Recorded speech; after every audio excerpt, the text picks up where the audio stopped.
Men ayol kishini bozorga kirishiga qarshiman. Yoqtirmasdilar. Yo'q, men qarshiman. Tovarlaring turursin. Kerak emasdilar. Bozorga chiqmaysan deganlar. Bozorga chiqmaysan.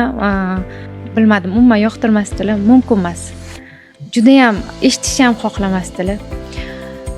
Bu orada 3 oy iltimos qildik. Qaynonamlar bilan Oyjonga yetardim. Oyjon, ruxsat so'rab bering. Nimadir qilaylik, zerikib ketaman uyda. Chunki u yoqdagi o'sha biznesimni Toshkentda davom ettira olmasdim. Chunki bu uchun internet problema bo'lardi. Bu yoqdan turib sotib ola olmasdim. Chunki u uyimga kelardi, men uni tekshirardim. Bu narsalarning imkoni bo'lmagani uchun u biznesim to'xtagan. Toshkentga kelishim bilan to'xtatib qo'yganman. Xitoyga qaytganimda klientlarim bor. Yana qaytadan boshlasam hammasini yig'ib olaman deb o'ylaganman. Yana 3 oy davomida bozordan joy olaylik, chiqaylik, mana shunaqa qo'ymadik.